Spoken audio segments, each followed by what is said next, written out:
Here we are today with Micki O'Connor, the owner and founder of Angelic Home Care. And Micki has now been in operation how many years, Micki? I was licensed in September of 2010. I went through your training in January of 2010. Okay, so September 2010. Coming up on 3 years. 3 years. Mm-hmm. Awesome. Before this, you came out of corporate America, correct? I did come out of corporate America, 30 years in telecommunications. A Midwesterner transplanted to the South? I moved to Concord in 1997 to work for the local phone company here. Yeah. An offer I couldn't refuse. So you've got a telco background. Yes. And you are now in home care. How's the comparison between the two, corporate America and running your own shop?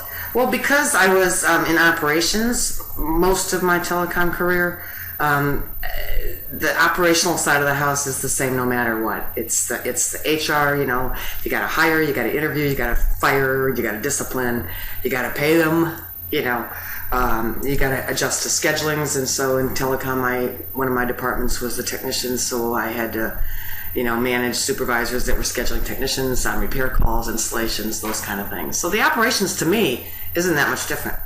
Okay. And human nature is human nature. Employees are going to be employees. Customer service is customer service, and I'm a big believer in giving the best. So that side of the house really didn't change much for me. The eye opener for me was my seniors, dealing with seniors. Really? Yeah. What was eye-opening about that? It was eye-opening in the fact that they are so unique.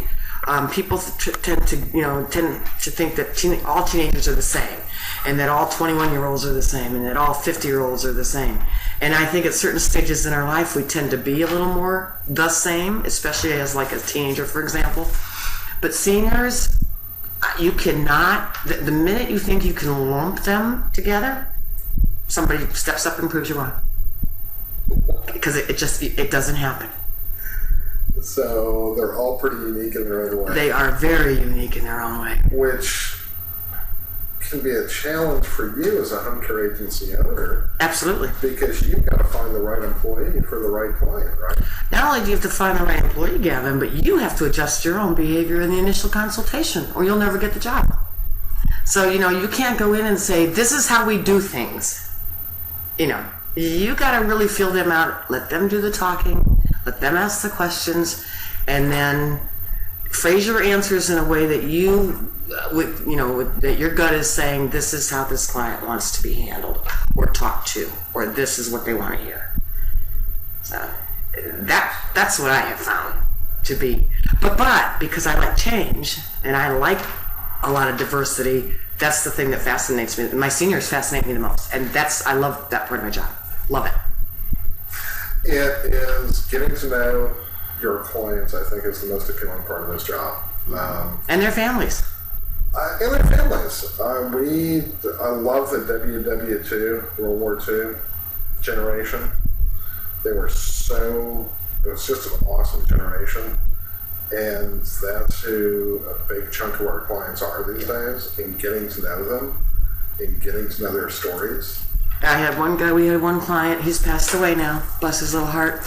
His name was Hans, served under Hitler in the war, because he was a German. And I asked him, I said, did you ever see Adolf? He said, I was within 10 feet of him.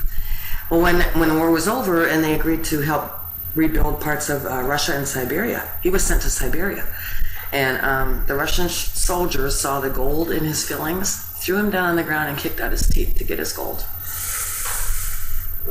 And those are the kind of stories your heart just, goes out for. Yeah. And he was a sweetheart. I wish he was still with us. That is a neat story. I got to know a guy. I actually did some sitting with him that traveled around the UK, the British Isles during World War II, collecting bent propellers, banging them back into shape and putting them on airplanes. That was his job. If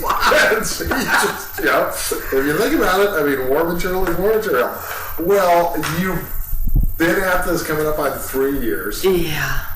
And I know that one of the questions invariably that our audience asks for is, well, how soon am I going to get clients? And how many clients am I going to get?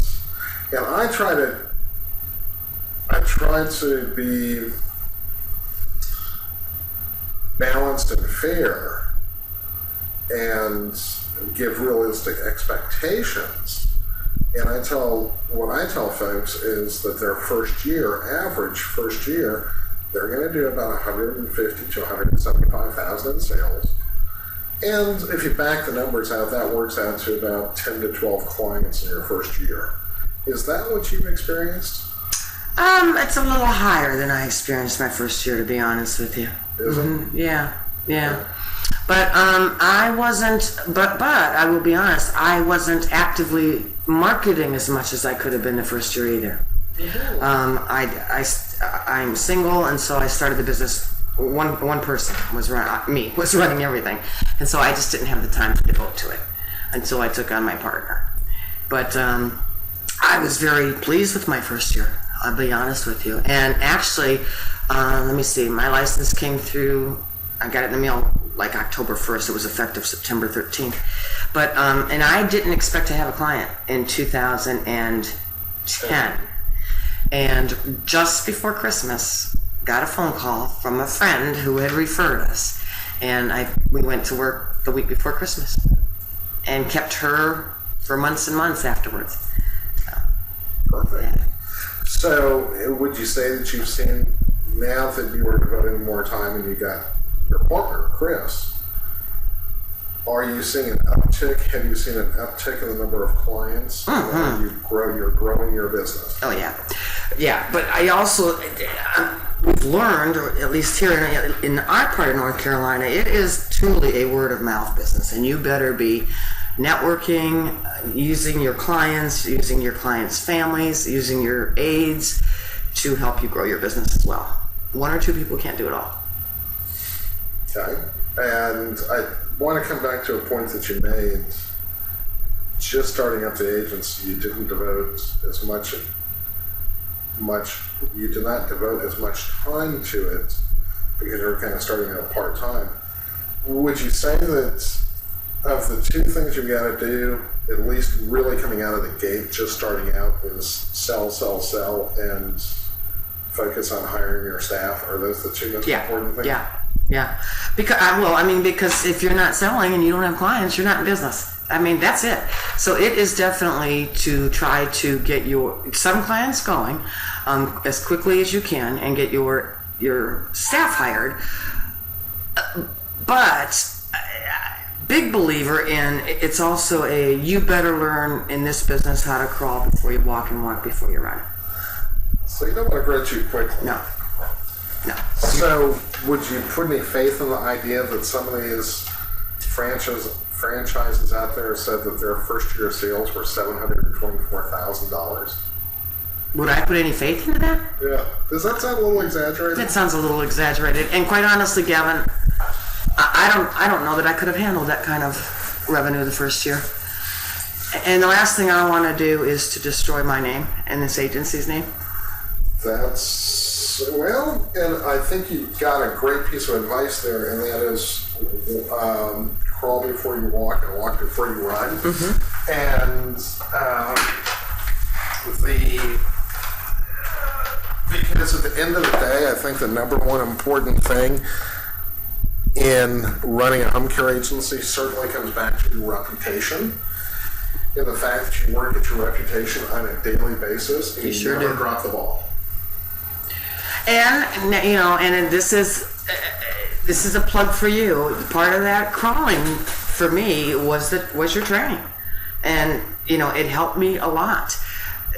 That week-long class. Now I was fortunate because I had you one-on-one that week, and I got to see you were running your business that week, and I got to see exactly what I was getting into.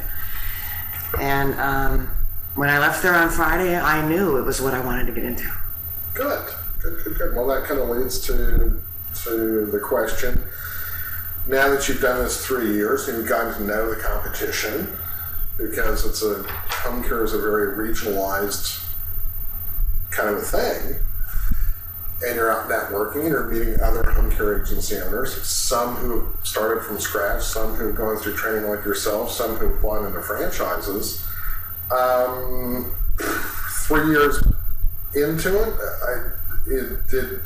has it validated home care seminars and the 5-day training that you got? And would you do it differently today, or would you do exactly the same thing that you did? I'd do it exactly the same way. I think I've always said, I think initially with franchising, you're going to get some brand recognition that you're not going to get right away with starting your own agency. You might get some training materials, but you know what? Quite honestly, this is not a rocket science business. It takes a compassion for people, knowing human nature, hiring the right aides. It's all a lot of hands-on stuff. So yeah, I would do it exactly the same way. I have no interest at all in franchising, none. And you bring up, I just thought of a good question. Your background was operations, you said. Yes. So not sales and marketing. No. But yet today you own one of Concord, North Carolina's most successful home care agencies, the most successful home care agency in Concord. So even somebody with an operations background, they can put forth the efforts to get out and meet new folks, can kind of overcome that lack of sales and marketing background. Yeah, and for me it was easy because I was a director of operations, and so my departments always had to install and make right what our salespeople sold. So I always made it a point to become best friends with our VPs of our sales forces, because we had to work together. Yeah. We had to sell large phone systems to large corporations and school systems and everything else. And yes, those salespeople would promise them that the sun was going to come up in the west, and somehow, by God, we had to make that happen. And so I learned a lot from them on how to sell, but more importantly, I learned more about how to make things work and keep people happy when the expectations weren't always met. There you go. So there's a lot of that. There can be a lot of that in home care. Yes, there can be. Mm-hmm. Well, I think that is perfect. Thank you, Micki. You're very welcome, Gavin. In closing, any last thoughts to convey to these potential home care agency owners out there that are thinking about getting into this? The only thing that I can say to anybody even considering getting into this is that if your heart's not in it, if your heart isn't full of compassion, don't do it. Don't do it. Because it's day in and day out and day in and day out, giving and giving and giving. And you better be able to do that. And a lot of that, to our employees' credit, a lot of that falls on the employee. You bet it does. Because they are, for what they get paid in this business and for what they do, they've got to do it for the love of it, because they sure aren't doing it for the money. I tell all my C.N.As, I said, you're not certified nursing assistants, you're certified nursing angels. I tell them all that. Yes, Angelic Home Care. And they're my angels, and they know that. Mm-hmm. Absolutely perfect. Well, Micki, thank you very much. You're welcome. And keep up the good work. Thanks, Gavin.